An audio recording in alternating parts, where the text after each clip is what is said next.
I was on steroids, and they like blow up your face, but they also have the side effect of giving you like a, I think they call it a buffalo hump. Like you get like a big hump. Yes, I've heard of this. And I was in the hospital, and I like looked, and I had like the giant hump, and I was like, obviously devastated. And I like come in, and I'm like, Justin, like, do I have a hump on my back? Like, is this happening? And we live on a street called Hallam. And he goes, yes, the Hunchback of Hallam. I was like...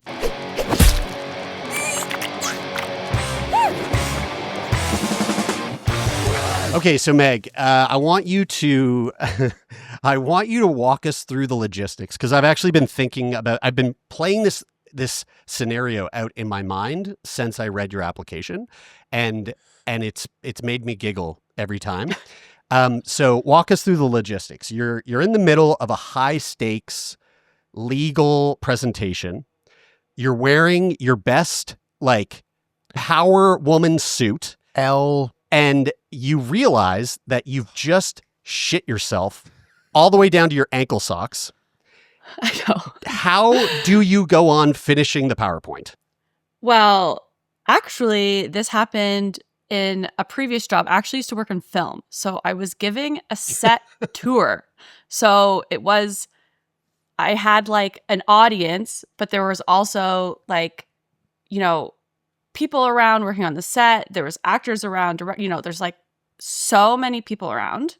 And what's your role? Like, you're like a PA? I was like a PA. I was like the personal assistant to a showrunner. It was like very Devil Wears Prada, but like no cool fashion. And yeah, like I was really sick at the time, and it just happened. Like literally I was like, oh, something's dripping into my ankle socks. And I was oh my God. And I'm young. I'm in like early 20s.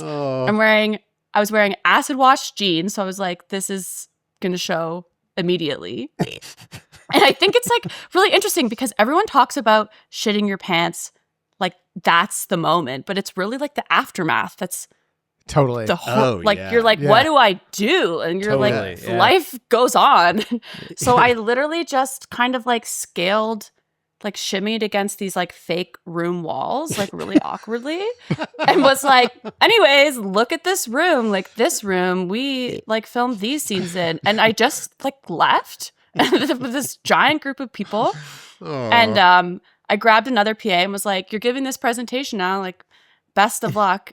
And then I literally left the studio and got in my car and drove home. I like put on, like I just like went home. Yeah, because like, I mean, and everyone was like, where did you go? Yeah. And I was like, I am gone. Like I was just so the nearest place cryptic. with fresh, clean underwear. Wait, did you and pants and socks Yeah. and everything below the belt, really? Did you have to sit in your poopy pants on the drive home?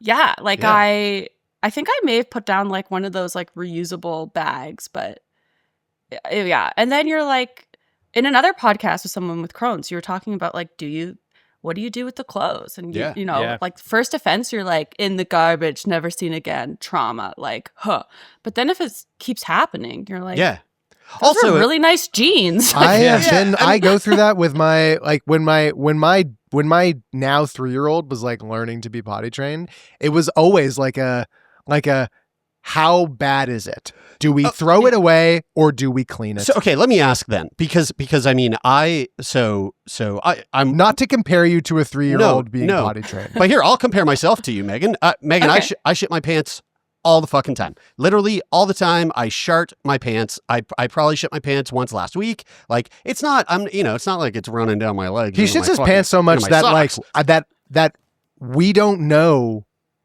It's too common for him to tell us all the time. Totally. I mean, I'll do it right now. Hold on 1 second.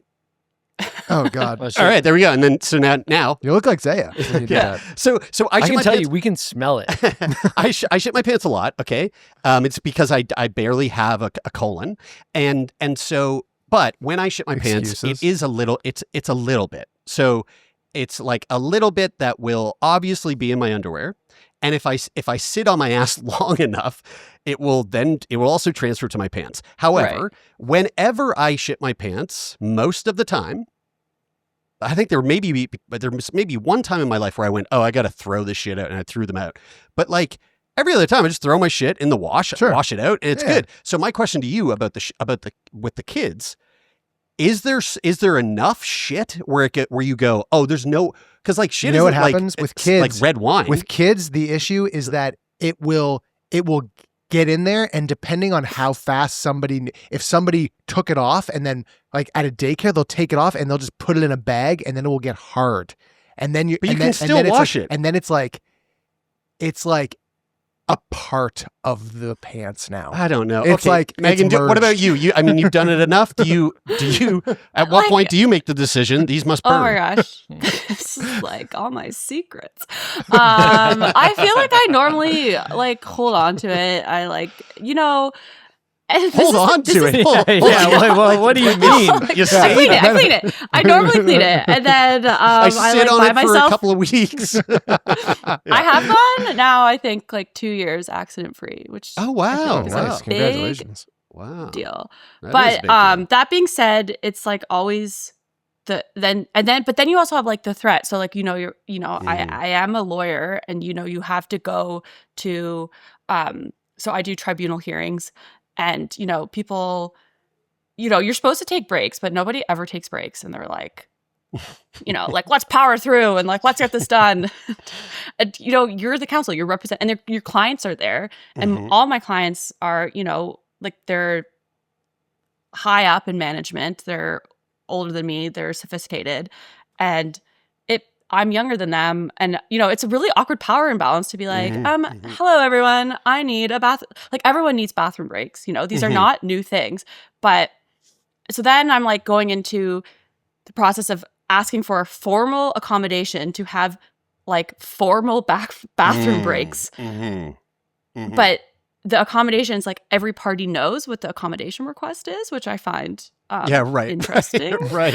You're like have to like tell everyone that this is the request that you're making, and it just makes me feel so awkward because you're like, yes, like I need structured formal breaks on the off chance that and also I may need to like interrupt submissions to jet to the bathroom, right? Like, the bathroom's just really important. Like, like some things are just really important to people. And like, for all anybody knows, like you're just like really taking care of your, like, you just really don't want to be like in a place where you're uncomfortable and can't like really focus on your client. Like, hey, I want to be flushed out so I can focus on but you. in terms of, I don't want to say excuses because I feel like that's the wrong word, but in terms of like an accommodation being made for a specific situation, the bathroom seems like on one hand it's like the best. It's like the best out because like people just totally get it. I think they get it for the most part, and at the same time, it also comes with so much like stigma around. Oh, but it's like the bathroom. It's gross. Like when you think about it, it's like. It's embarrassing. Which is the most insane thing in the world. It's embarrassing, and it's totally, people just, I feel like for the most part, get it. Isn't it insane that there's a stigma around the bathroom in general? It's like, hey, there's no stigma around peeing. Let's just say it, guys. There's stigma around shitting. Well, if you started peeing your pants, I think there'd be stigma around that. But like it's this thing that everybody does. It's like there's no stigma around the stigma sleeping. Would be worse if it was shitting. It would be. It would be worse. See, if someone's peeing their pants in front of me, of course I'm going to have a reaction. But if someone's shitting themselves in front of me, that reaction is way over the top, more extreme than it is if someone's peeing their pants. Yeah, I suppose. I mean, like, I feel like concern. And I guess in my more mature years, like concern would be the first. Sure. I think there's a difference, though. There's like a difference between like seeing someone in it, and then you're like, oh my god, like you have so much empathy because you're like, that's totally sad. I guess someone being like, by the way, this happens to me, and then there's kind of this like, oh god, and most of the time, no one wants to talk about it, right? They're like, oh, like I don't want to intrude, I don't want to say anything wrong, and blah. But at the same time, it's like when it's you, it's really awkward. Like I tell everyone I work with, I'm like, I have Crohn's disease. Like I have bowel surgery because it's so awkward for me because it's such a large part of my life and it takes up, it influences how I practice and how I manage my day, that if you don't know that, I'm like, it's easier for you to know. Totally. But then there is stigma and judgment around it. Totally. And I have experienced that. And then, you know, like you're like, oh, this is so dumb. And when you start talking about it, the main response is like, well, everyone has something, right? Like everyone needs to go to the bathroom and you just have to go to the bathroom a little bit more often. Or do you get over those feelings like over time, or is that something that like that, you know, even if you think that you're over it, you like eventually will encounter a scenario where you're like, oh, there it is again. I feel awkward or like weird about having to have this conversation or whatever, or put in for an accommodation. I constantly feel awkward about it. I feel awkward on this podcast. Like I was like, you're going to talk about shitting your pants and people from work are going to possibly hear it. But then I was at the same time, I'm like, I'm not going to censor myself on the off chance that someone's going to hear something and judge me for it down the road. I would love to just to like give a little bit of context for the listeners, but also even for those people that like maybe like acquaintances that might know you through work or whatever. Take us back to like the beginning here. Like for anyone who maybe doesn't listen to this podcast or doesn't really know at all, what is Crohn's? What does Crohn's mean to you? When were you diagnosed? Like, what does it look like for you, and how has it sort of evolved up to this point in your life? So Crohn's is an inflammatory bowel disease. I know that you've had a couple other guests on it. The way that I explain it's inflammation of your digestive tract. So anywhere from your lips to your butt. It's basically your immune, like your system starts attacking itself and you kind of get these like ulcers in your digestive tract, and people can get it. So colitis is like one long stretch of your colon, and Crohn's is like patches and it could be anywhere. But very common spots are kind of like in the rectum and then in the ileum, which is the connection between the small bowel and the large bowel.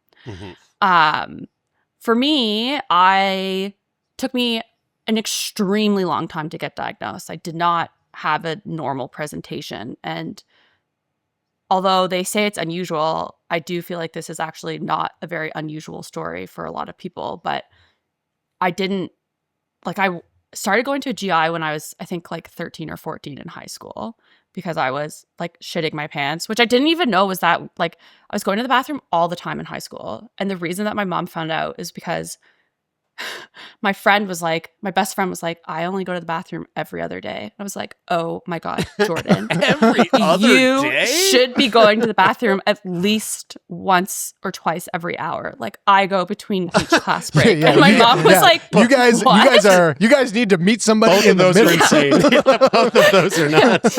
My mom was like, hold up, huh? And then I was starting to get like your mom's like, whoa, guys, you guys are both fucked. That's such a funny conversation to observe as a parent, because you're like, whoa, what reality are how could kids? Both of you guys be so far apart? But hold on, let me ask you guys. Let me ask you if you were put yourself in the mind of a 13-year-old who's having that conversation. You're speaking about the situation for what you know is to be your normal. Totally. So if you were in that position right now, what would your response be based on what your normal is? Because I guarantee you, all three of us are going to have a very different answer.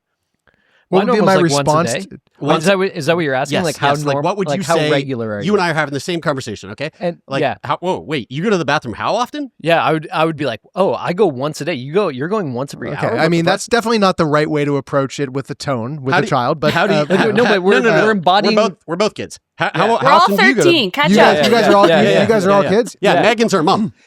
So how often do you go to the bathroom? Me? Yeah. Your kid's asking me. Yes. No, what the fuck, dude? It's role play. We're all kids. Oh, we're all kids. And Megan's our mother. Oh, okay. Oh, Megan's our mother. Okay. What is wrong with you? Okay, here we go. Ready? Ask. And how? Scene. So you do. Yeah, thanks. You do. I think I poop like once a day. Okay, that's weird that you talk like that, but whatever. Yeah, I'm not going to judge. You're 13. How often do you? What's normal for you? Normal for me is. What are you fucking 8? Normal for me is like 2 times a day for sure, but sometimes 3, maybe even 4. Guys, I'm pooping like 9 times a day. Oh my God. That's sometimes. What you should talk to a healthcare practitioner. Right. Okay. So the whole end scene. Yeah. And so the whole point there is, if you were just basing it off of what you think is normal, it's gonna be quite different. Although I gotta say, the once every other day thing, that person sounds like they're eating too much fiber. High school diets. They're weird. I for sure to be totally honest too, like if I'm healthy, like if I'm eating well. Let me just say, we get way too carried away with this topic. And sleeping well, I know we love talking about poop and exercising well. I'm like regular once a day in the morning. But if I'm not, then I could brag. When I'm functioning at my best, my bowels work 100% on time at the same time every day. We're like, we get it, guys. There's a point to that. There's a point to that though. But when you're not, then like I can go a day or 2 without going to the bathroom, and it's in those moments when I realize I'm like, crazy. This is a sign from my body to me that I'm not doing what I like, in both directions. Totally, yeah. Like when you've maybe eaten like you've had a weekend where you've just been not eating well or whatever, or partying or up late, whatever, and and you poop too much. Well, your digestive system is so connected to your body, and it really affects how you feel. And vice versa. Like when you feel good, your digestive system is good. And when you feel bad, it's not. But also when your digestive system is not feeling good, you correspondingly, speaking for myself, feel like shit too. So and like everything feels like shit. Like your sleep is that's not why good. People, when people are like, I have IBS, and it's like so debilitating. And you're like, well, yeah, because it's not functioning right. And then I think with Crohn's, and just to clarify, IBS and IBD are different, which is fine. But they're both, hard to manage. It's really tough because you're like constantly not having a functioning, like digestive system for like long periods of time, sometimes years, and then there's like such a mental health component to that too. Yeah. But we're getting off track, guys. Yes, we are. Yes, bring us back to the conversation. Going back to high school. Hell yeah, Megan, let's go. Thank God for you. Anyways, I was going to the bathroom all the time. Also was like having crazy cramps, vomiting.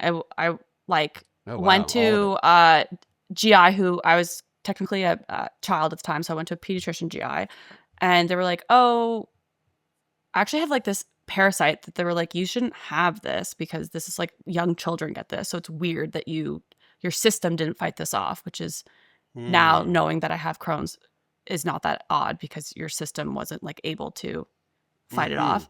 So then they're like, oh, this is like from the parasite. So then I took antibiotics, and I just never really found my footing. And I kind of started this progression of seeing a GI doctor for these like chronic, like cyclical. They called it cyclical vomiting because I was vomiting all the time. Like obviously having urgency, and then like pain, and like urgent like diarrhea, and like mucus, and Sorry, is that gross. What urgency is? Urgency, like you're saying? Yeah, it's like you can't hold it. You have to go right away. Yeah. Like you're running to the bathroom. You're having accidents, and then, but also like I was young, and I was like, whatever, like. I'm a girl. I'm not going to think about this. And also they were like, I don't know, like you have anxiety. Like maybe you like don't like the way you look. So you're like forcing yourself to vomit. And you're like, that's crazy. But those are the things were they saying maybe this is anxiety, or were they saying you have anxiety? So maybe that's what this is.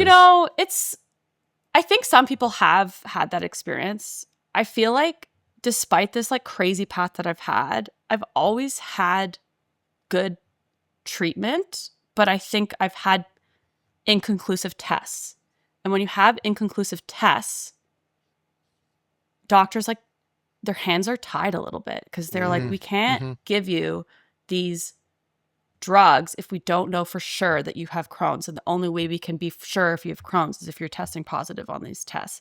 But the tests are limited because the scope only sees your large intestine. And, they're not perfect mechanisms. And for a long time, I was like, well, if I was really that sick, it would show up on the test. So maybe I just have a really bad form of IBS. Right. Like this is years, like years. Like I think it took me like 10 to 15 years for them to like find the spot of Crohn's. And what was the conversation like with like your parents at the time? And obviously like after, your friend talked to you about that and your mom overheard, like I guess at that point it probably started, but going in to have all these tests and you trying to like make sense of what was going on, like what was the conversation like at that time? And did you realize how different your experience was than like somebody who wasn't dealing with the same sort of situation? It changed as time went on. At the beginning, it was like, oh, isn't it great that like nobody wants that, right? Nobody wants to have a lifelong incurable illness. Yeah. And it's true, and you don't. But then as you continue to stay sick and it continues to, like I was having to go off school. I was losing like 30, 40 pounds, like really quickly. I was very unwell.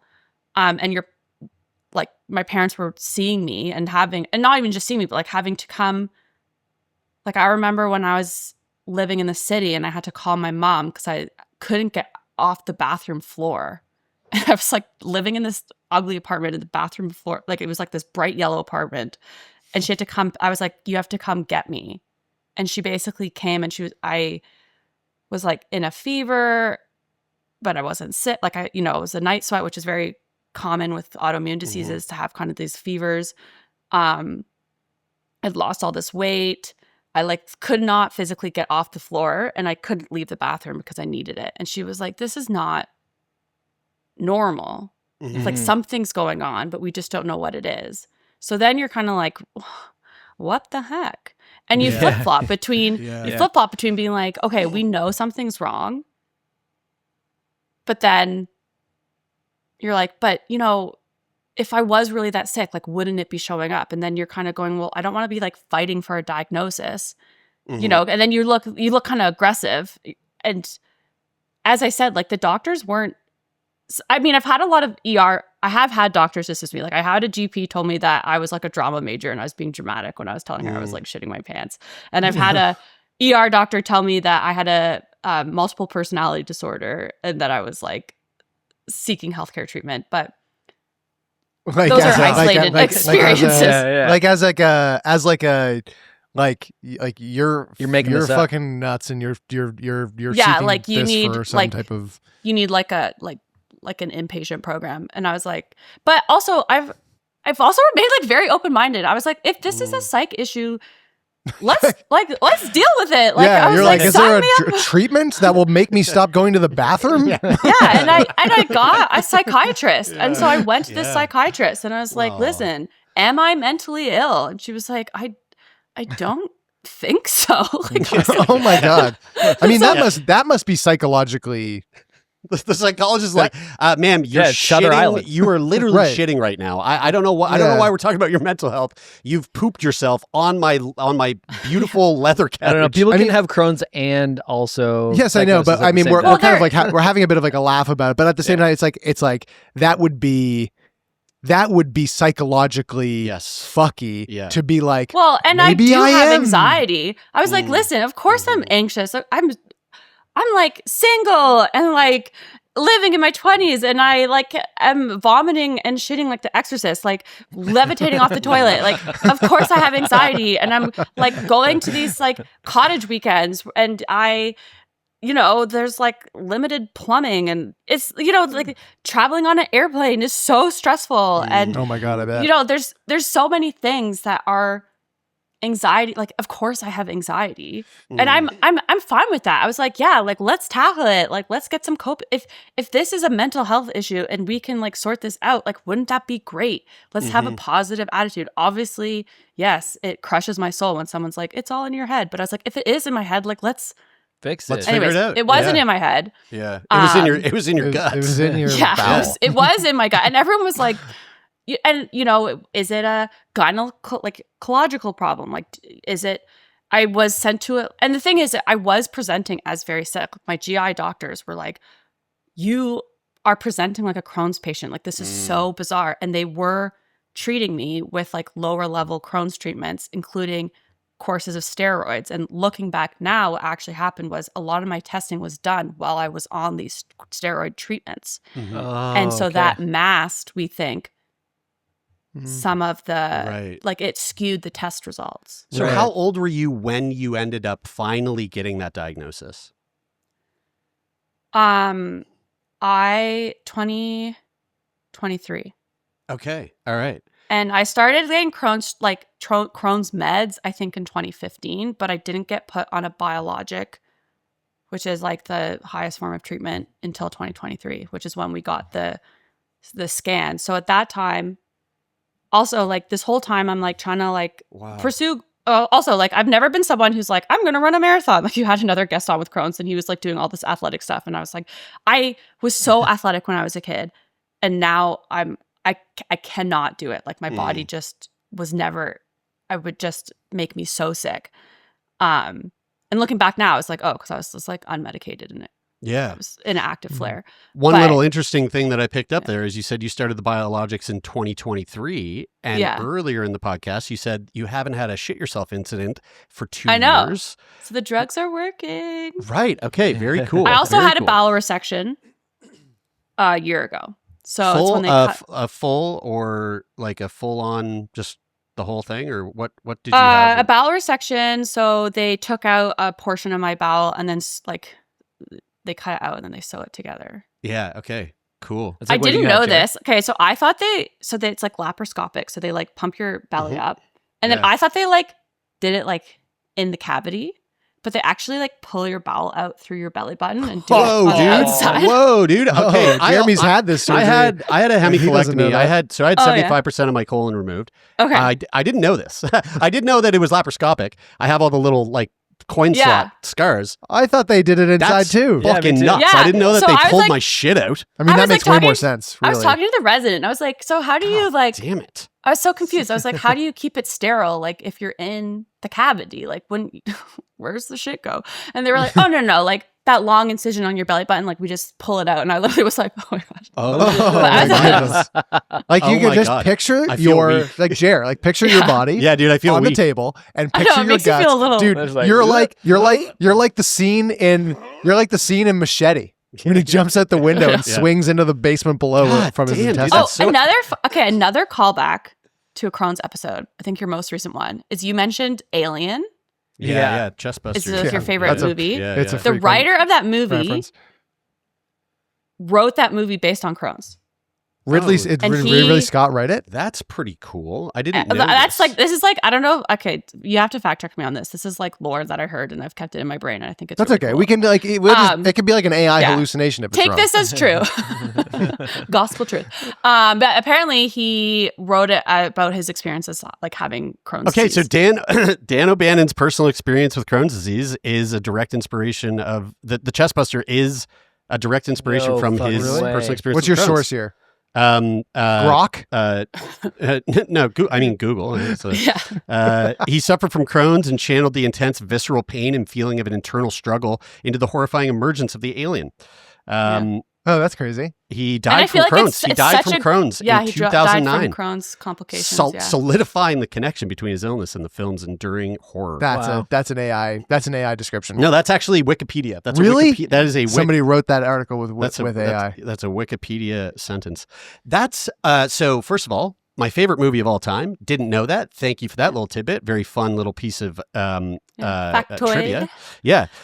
Secondly, I think it's a great way to kind of put into perspective how fucked up Crohn's can be for some people. And one of the things that I was really excited to talk to you about, well, actually, there's two. One has to do with your partner, but maybe we'll get to that. Let's focus on the intensity of something like living with a chronic illness like Crohn's, but also trying to manage that in the professional world, right? So we were talking about earlier about, you asking for accommodation to like have a potty break, like in the middle of don't say potty a session. Well, I mean, I don't know, you want to keep it polite in the upon the judge. I don't know.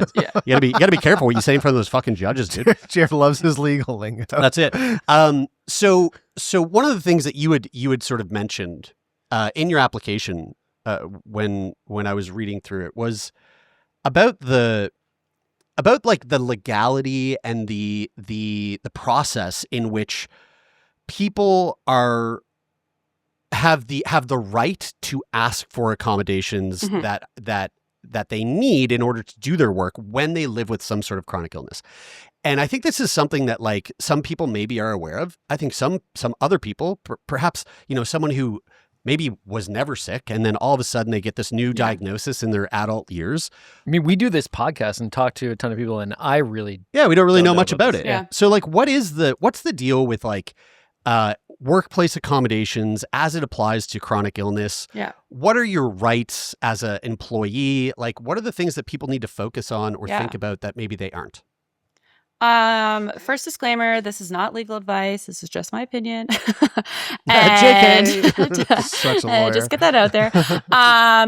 But yeah, first of all, if anything, like it makes me really sad when people don't know about their rights because under the Human Rights Code, everyone has the right freedom of discrimination, which includes disability, which includes chronic illness. Disability is like a very broad-reaching term. It can encapsulate a lot of types of ailments. It can be a permanent, situation or temporary. And the duty to accommodate has a limit. These are all like legal terms, but basically you have the employer legally has to accommodate someone up to the point of undue hardship. Undue hardship is this legal standard. It's a very high bar. So basically that it's like financially impossible or for operation reasons, like very difficult, but it's a very high standard. And that would need to be like documented and explained. And so first, like it's interesting because I have it like from a legal side. I am a employer side, like labor and employment lawyer. And then I'm a like patient and employee who needs accommodation. So I see both sides of it. Right. And, I think the gap is like there's knowledge of like knowing what your rights are. There's also like a new protective leave under the Employment Standards Act for Ontario, but I think other provinces are starting to implement similar leaves called long-term illness leave, which you have a protective leave to leave your job. It's not paid, but like basically you can't be fired when you're taking a leave under this. Like a mat leave. Yeah, it's like a mat leave. It's another protective leave. So, there are certain types of protections you can have. And then the human rights is also a protection. Like you can't fire someone because they're disabled, like they're on a disabled leave. But in a way, sometimes it's easier to like let someone go on a leave and it's harder to come back and accommodate them. And that was my issue. It's very easy to accommodate someone when they're gone because they're just not there, but then coming back and asking for accommodations. So when I was articling, I had to come back and ask for accommodations. And, like as much as we've been like laughing about like the bathroom portion of this, the biggest issue with Crohn's is that it's so incredibly painful.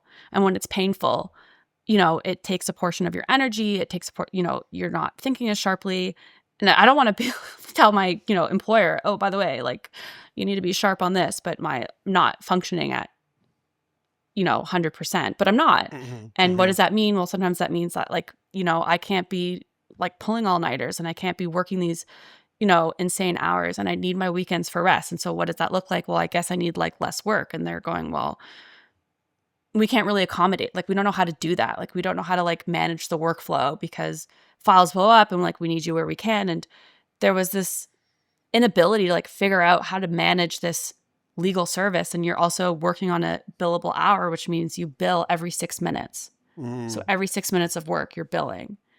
And so when your worth is like measured into a time increment and then you're taking more time than you normally do, like it's, I was like, I cannot figure out how to function in this space. So I left. I was like, I have to leave the billable hour model. Okay. Because I was like, I can't figure out, no one can seem to accommodate me in this space. It's too hard. I'm spending most of my time trying to manage my workflow than managing my work. I also at the same time was like, where are the disabled lawyers? Like, they're out here. There's so many lawyers. They have to be out here. I eventually did find a support group through the Ontario Bar Association called Peer Support, which is for disabled lawyers. It's amazing. Still a very small group.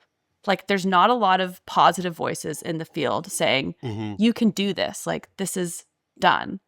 It's like professions, they're not very accommodating. Sorry, I'm getting off topic. I feel it. I'm just really curious about the idea between, so like, there are these rights that you have as somebody living with a disability. And even in knowing that you might be entitled to like some accommodations, I feel like there's so much stigma around disclosing from the perspective of like, you know, I'm sure it's not an uncommon feeling for someone with a disability to think, oh, I could ask for that accommodation. But in the case where they, you know, I have to tell them about my pain, where my brain isn't operating at 100% and I need to like cut back on hours, like, will they choose me to be the person that they assign this big project to? Or like, you know, what are the costs of like disclosing this stuff in terms of like, you know, being like future opportunities being taken away from me, or like, you know, the employer terminating you not because of that reason, but like finding some other reason to like let you go. How do you think of those things? I think they're, you know, I think they're valid fears, and I've talked to other people about them, and I have them as well. I mean, you never have to be clear, you never have to disclose your like diagnosis, but only kind of your restrictions. But yeah, it's confronting, like, and you know, or you're interviewing for a new job. Like, when do you know? Yeah. I'm never like, I need accommodations in an interview. Yeah. I get the job, and then I tell them, and I'm like, if you're going to be pissed, be pissed. But then sometimes I'm like, maybe I should tell them, because if they're going to discriminate against me, let's have it up front, and I'm not going to get the job. Get that well, coin. and also, like, I don't want to work there. Take them to court. Yeah. Right. I mean, it's like this, this just like the like tone of the conversation reminds me a lot of when I had my first kid. My wife was like actively looking for a job in like the early parts of the pregnancy, and it took whatever it took, like 3, 4, 5 months for her to get a job. And then by the time she got her job, she was like on the edge of being like, I need to say that I'm pregnant. But the feelings that you feel around going, well, if I say that I'm pregnant in a job interview, then like they don't have to say that I didn't get hired because I'm pregnant, but it will inevitably be a factor that is weighed consciously or subconsciously in an employer's decision-making process. And like, and I feel like it's, I mean, correct me if I'm wrong from the lens that you see it from the disability side, but like, I feel like you're more likely to be like subconsciously discriminated against if you're disclosing in like an interview situation where like unconscious bias kind of. Yeah, where like where like maybe that's not like nobody's saying like we're not going to hire so and so because, you know, they live with this disease that could have this impact on the way that they perform their job, but just the way in which it boils down to it, everybody sort of like steers themselves subconsciously towards a different candidate because they all know that, you know, this person has these things, and I definitely have experienced that. Like I took a very long leave when I had my like diagnosis, trying to get on drugs, failed a first biologic, went on a second one, had my bowel surgery. Like it took about 2 years to get ready to go back to work. Wow. And I had this huge gap on my I mean, it's not on my resume, so it looks like I've been working for 3 years. Not even like, and I'm not a third year associate. I was like, I'm really in my first year of practice. Right. And I was like, you know, it would be a disservice to me to sell myself as a third year, get into a third year role and say, I've actually, like, you know, I've never been to court. I've never done this. Like, you know. By that, do you mean that like because you were on leave? And not, so like, I was on in the role. Yeah. Like when you're on mat leave, you don't have to write on your resume, I was on mat leave. You just, you're still employed. Yeah. You don't have to show it. So, I could have just presented myself and gone to this interview, but I decided that I was going to, I wasn't going to say how long leave was, but I said, just so you know, I had some surgery, I had a leave, I am a bit behind, like I'm not at my 3rd-year level yet, but this is me, like these are my skills. Like I think I'd be a great hire. I think it'd be great, blah, blah. And I had a really hard time getting a job. Like I wasn't, not a hard time, I wasn't getting a job. And finally, I have a lot of great supports in my life. And one thing my mom always says, which I found harsh at first, but I think is kind of real. She was like, well, no one's going to, like, people are going to discriminate against you anyways. So just be true to yourself and find work and good people. So do what you feel is right. And then the second thing that I kind of came to a conclusion was, I was like, I'm not going to get a job a traditional way, like through the like present in your resume and then go for hire. I was like, I am a very social person. That's one of my strengths. I'm going to need to network.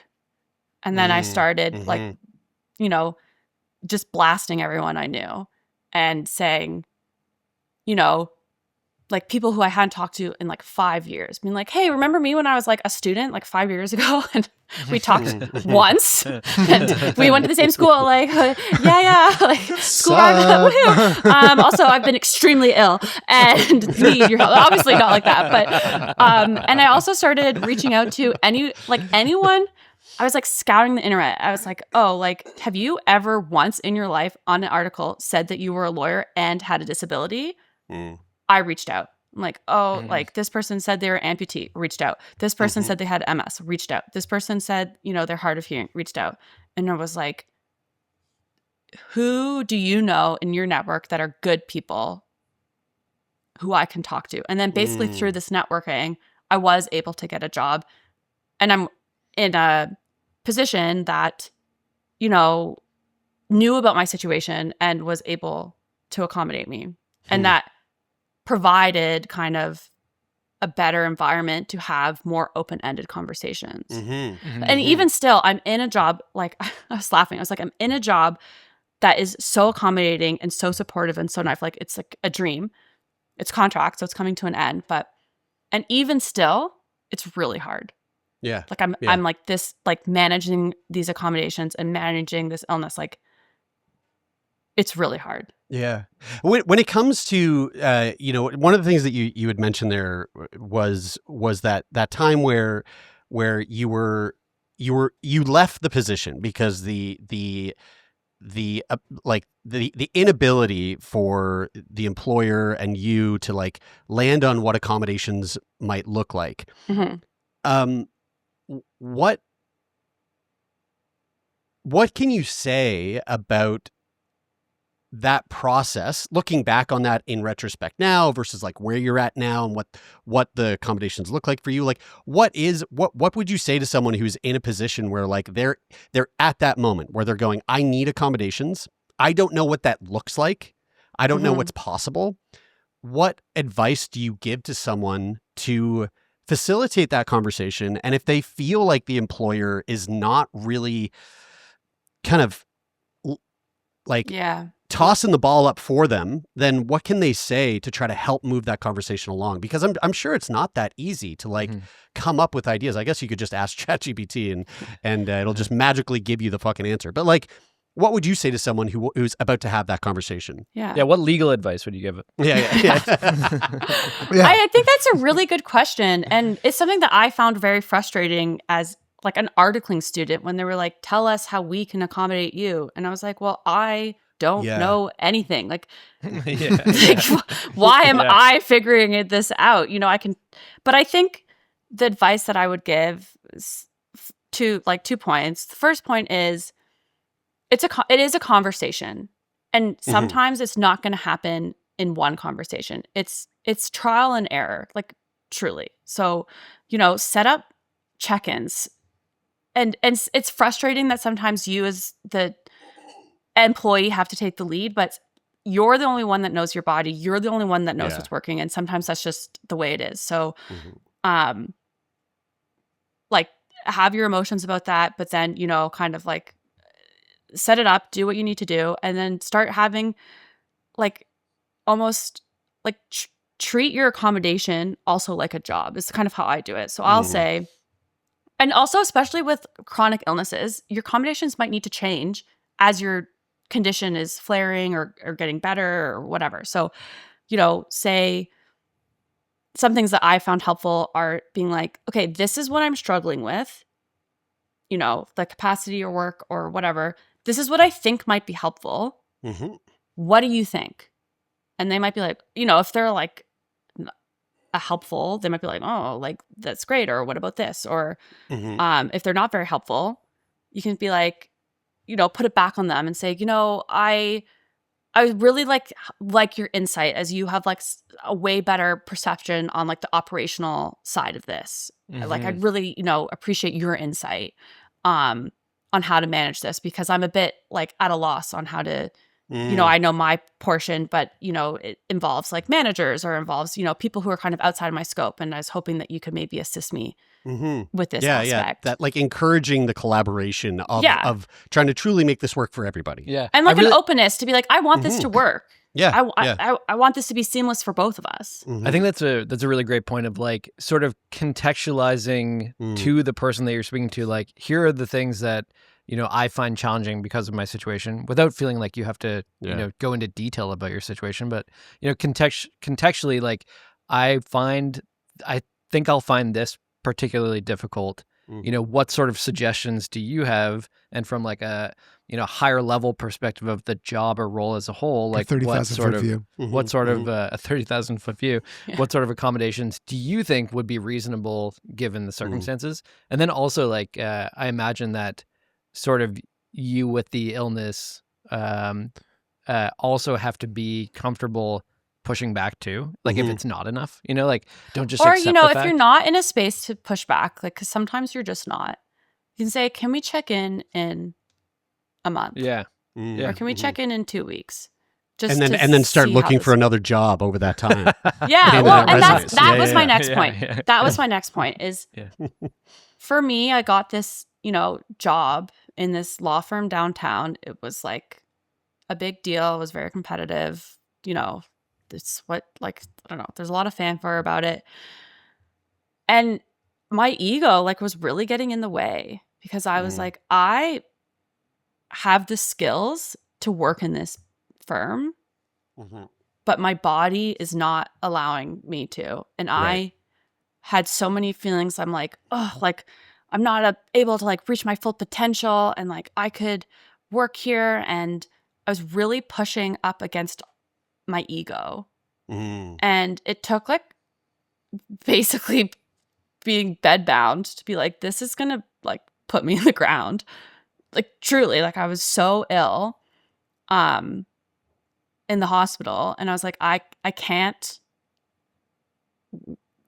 do this. Like, this is just not, I can't work these hours. I can't work at this intensity. And it felt like such a failure at the time. Like, I was like, I feel like oh my God, I'm getting a bit teary-eyed. I felt like I had failed something that was so outside of my control. And that's just your ego. Like, and it took me a long time to like rebuild like what success looks like. And like what, and and I had some hard conversations with my loved ones, and they were like, why are you trying to be like the best lawyer? Like, that's crazy. Like, who is the best? Like, why don't you just want to be a good lawyer to your clients and like you can do good work anywhere. Like, why don't you want to work with good people and do interesting work? Like, why isn't that enough? And it took me a long time to kind of sit back and be like, I want to be able to feel good, have a job, because also then when you're off work, you're not making any money. So that's stressful. It's a reality. And, like the ego part, and I think that's a really like unspoken about part too, is like, are you giving up on your dreams, or are you shifting to a new reality? Adapting. Yeah. Yeah. Yeah. It's so interesting. Like I feel like one of my personal favorite things that I've learned so far in life, for me, and this is like really like an opinion that's true to me, is that as soon as you stop trying to chase that like rise and grind corporate sort of success of like, I got to climb the ladder and get this job and make all this money and stop thinking about the paycheck and start thinking about the like quality of life that a job provides you with, the easier it is to like enjoy life and be happy and like to be like a little bit more specific about that. Like coming from, being a real estate agent and, working in consulting and going to work all day and then producing the podcast at nighttime and doing that work. The first time I left my consulting job and was walking to the podcast studio to know that I was coming to work 9 to 5, quote unquote, because sometimes we're not here 9 to 5. We get to make our own hours, but walking here to work with like you guys and taking a significant cut in pay of dropping another job at the same time was probably the best day of like my working life, to like know that I was coming here to work with. But nearly impossible to see that ahead of time. 1,000,000%. And like the like feeling of the weight that comes off your shoulders when you're like, oh, I don't have to chase like a raise or like a paycheck or like, climbing this ladder. And, to be fair, from my perspective, I understand that I'm like pretty privileged to be able to be self-employed too. I wonder if it would have felt that way though, Bri, if you were struggling with shitting yourself every fucking day. I think it'd feel better in this case, because the thing that I realized in that moment is it's not about the paycheck, it's about the flexibility. Like it's about, you're not working for your bank account, you're working for your like lifestyle. And I think it's even more important when you have a chronic illness to consider the fact that and Meg, sort of what you're talking about is this idea of trying to become the best possible lawyer is like causing all of this like undue stress on you, and it's making your existence as a human being suffer. And as soon as you're able to like step back and go, well, what is important to my life? Like, how do I prioritize those things in like a job that is able to make accommodations for me, and then I can show up as the best version of myself? It seems like that's so much more important than like, which most certainly also probably has a pretty profound effect on the way that your Crohn's is like expressing itself. Like totally, right? And it's like meeting your body where it's at. Like I feel like there's this culture of like white knuckling it, and I'm very good at white knuckling it, and it just led me into such. I mean, in some ways, I felt like it made me very successful. It's like that white knuckling it is what pushed me to like overcome pain and get through law school and get through, certain situations while I was dealing with Crohn's, right? Showing up to events while I was very unwell. But when it becomes a practice, it was mentally and physically destroying me. Like all of these things have such a mental component to it. Yeah. And yeah, like it's just meeting your body where it's at. And another thing that like my family kept saying to me was when I was having such a hard time finding a job, they were like, well, just, it's a right now job. Like no job needs to be a forever job. Like just get, like if you need to get a job that's like, doing whatever, it doesn't even have to be law. Like if you want to go work and serve donuts, that's fine. Like it's a right now job. Like you have, and there's like, this is just like, also, I'm so lucky to have such a great support team. They're like, you have, capacity and ability to get a job. So do what you need to do. And like, when you're ready for the next step, that's when you'll be ready. If you're not ready right now, like do what you're ready for. It does sound like you've got a pretty solid support, like, support network around you, your family, your friends. A little bit of a shift here. One of the last things that I wanted to kind of bring up with you was which kind of refers to part of your support network, which is your partner. And your partner is actually a scientist who studies Crohn's disease. So my big question is, does he not love you enough to fix you? Like what's going on here? What the hell? What does he actually do? We're actually supposed to get married next year. So I'm like, clock's ticking. Like, when's this cure coming? What does he do? And like, that's so he has his PhD degree. I actually asked him this morning. I was like, they're going to ask me about you. Like, what do you do? People with PhDs, you can never figure it out, really. I actually so this is like paraphrasing. Hopefully I get this right. He has his PhD in infectious disease, and he's specifically he like studied like stomach GI ailments. He now works in a Crohn's lab, and he studies protein mutations that are specific to Crohn's disease. Whoa. So basically how, like, because they don't know what causes the inflammation, they have queries. But he's trying to figure out like what is the, like, it's like super focused, is the like microscopic changes that happen when a Crohn's flare is happening. Okay, interesting. So basically, does he call you his like my little guinea pig or like anything cute like that? But he's always when he comes to a lot of my medical appointments with me, and he's always like, "So do we think we can get a sample of her intestine?" Like he actually the surgeon that we like, wait, what? The surgeon that I was like meeting with, you? He was like, "We're actually doing a collaboration with you, and we're getting some of your intestines." I was like, no "Oh my gosh. Can we keep this about me, please?" That is really neat. I guess there is a part of me that feels like I kind of need to ask, because like we talk a lot about like caregivers and how oftentimes people who are in a relationship and they live with a chronic illness, their partners sometimes have to like step into that caregiver role. And that's kind of a hard thing to like navigate and juggle and balance when, you know, it's like, okay, well, you know, I'm your intimate partner, but also I have to be your you know, it feels like I'm your parent because I'm like, you know, like taking care of you in these ways. And sometimes that can like cause issues in a relationship or it can be confusing.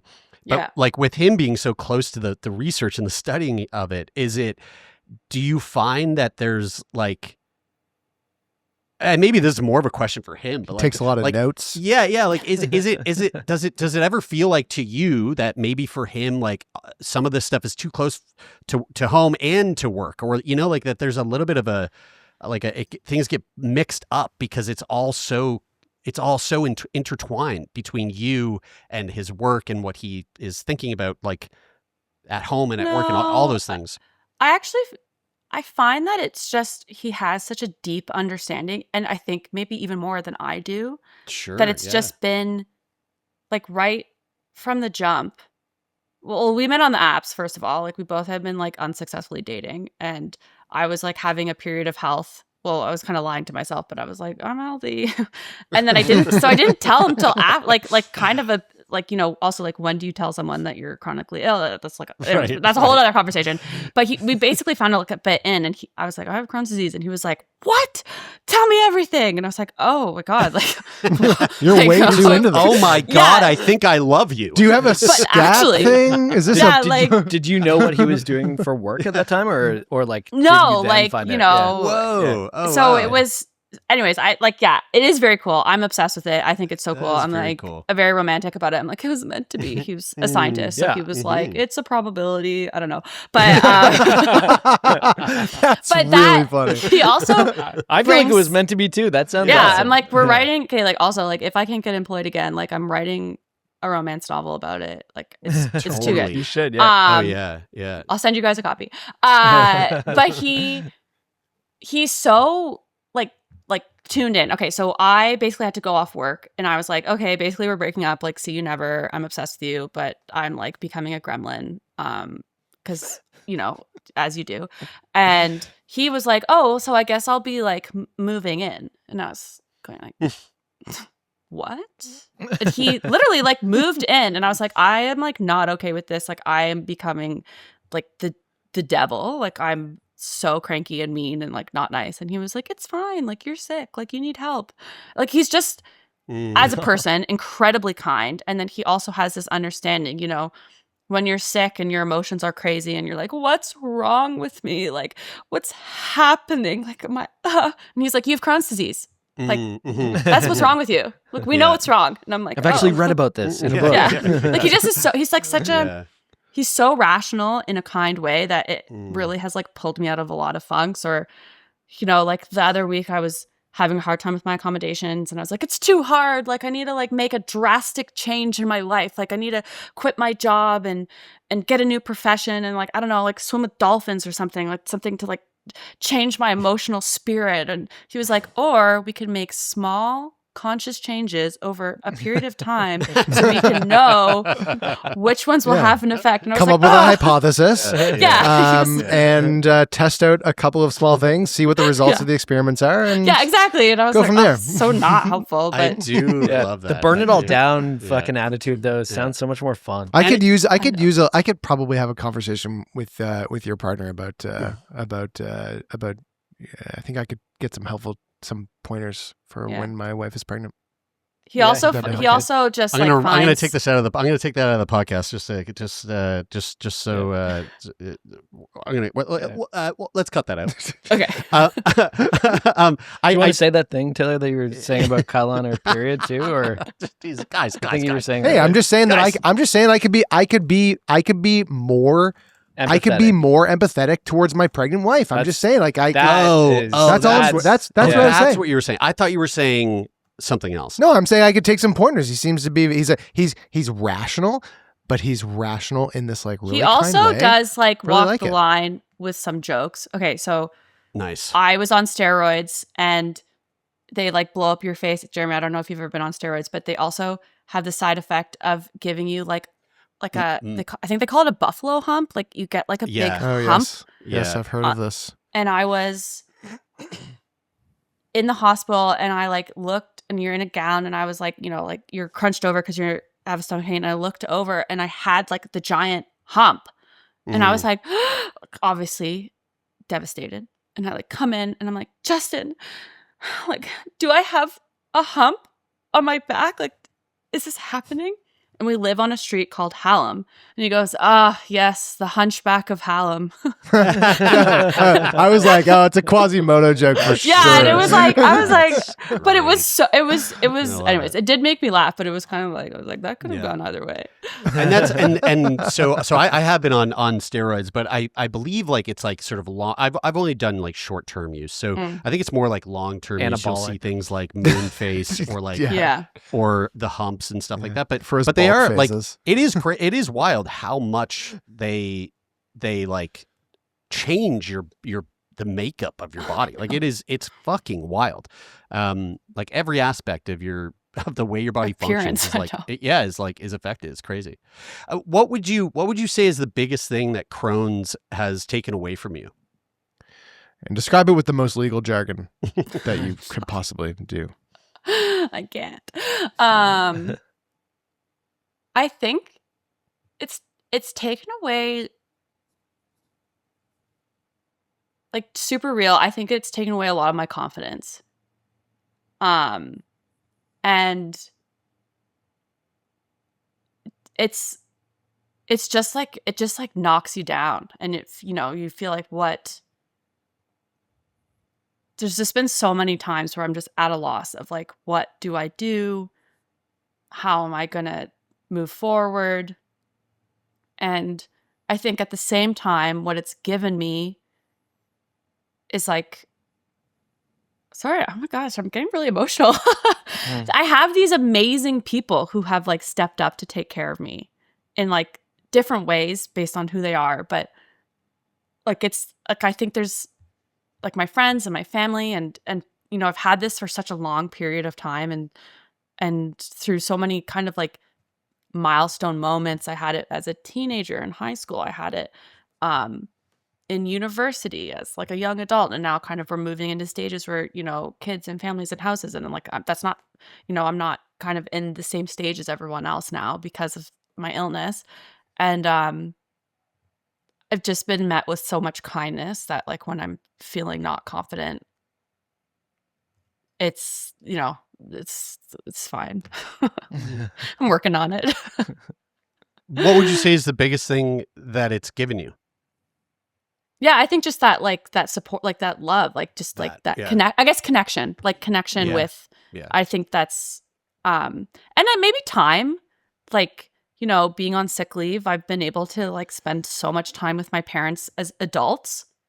And that is just such a, I feel really lucky to have that relationship. Like we're like the three of us have hung out a lot just because I was so unwell and like living with them. And, I feel really lucky to have that. And, I've basically like lived with a bunch of different family members just when I was like too sick to take care of myself.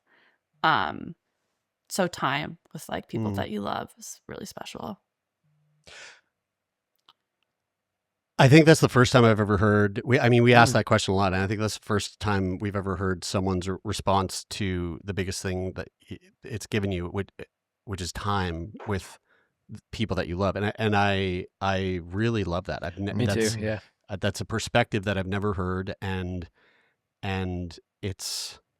I think that really is going to stick with me. I really appreciate. I heard that and I went, oh, I feel as a father. I was like, yeah. I was like, oh, I want to. I hope my kids are chronically sick. Yeah. I hope my kids have a chronic illness so I can spend a lot of adult time with them. As hard as the chronic illness parts are, like, there's been so much. There's been a lot of tears, but there's also been so much laughter. Yeah. Like even just you staying as a dad. Like my dad came with me to the ER when I had like a partial bowel obstruction. But he had previously, I don't know, he's in his 60s and he decided he wanted to learn how to scuba dive. And everyone was like, we think this is a terrible idea because you're basically blind. It's just like a safety concern. But he was like, I'm doing it. And then he did it. And basically like his hearing got all screwed up because he like couldn't figure out the buoyancy. And oh no. So he was like practically deaf, but he didn't deaf and blind. Tell anyone because he didn't want anyone to know. And so he was with me in like the ER, but he couldn't hear me. And so we were like having this like frantic conversation, but he kept like putting his face like right next to me, but I'm like projectile vomiting. And oh my God. I was like, what? What are you doing? And he was like, my ears. But he wasn't, anyways, he's just being a dad and he's like kind of a caveman, so he doesn't use a lot of words. And he just kept being like, my ears. And I was like, anyways, you're like, say more than that. Yeah, I know. And he'd be so I know, close you have two of them. Oh my God. What is wrong with them? Oh God, it was this like rural hospital. And so they didn't have like a morphine drip. They just had it like a straight like syringe that they put into your IV. So then it was just this like crazy experience that I had with my dad. And I was just, I don't know, it just like warms my heart. It was so funny. I was like, what is happening?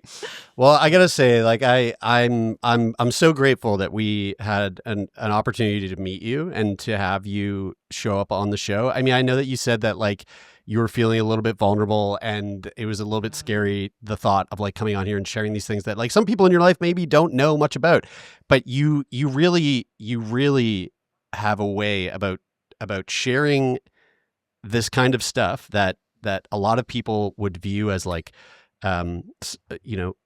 situations and topics and thoughts that are mired in stigma, but you do it in such a graceful way. And this, like, I've laughed a lot throughout this conversation, and this is one of my favorite conversations as of late. And I really do appreciate you taking time out of your schedule to come and sit down and chat with us. I'm so glad to talk to you guys. I think your podcast, like, when you're sick, you're so desperate to hear from other people like you. So obviously, I listen to your podcast all the time, and it's such a beam of light. Like you need like this such a important form of advocacy is to have these conversations. So I hope this conversation is just helpful to anyone who is like thinking, how do I do this? Like, I don't know.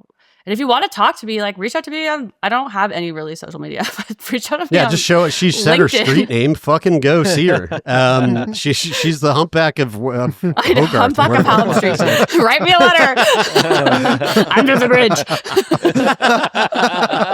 Oh my goodness. Megan, thank you so much. This has been so much fun. Thank you.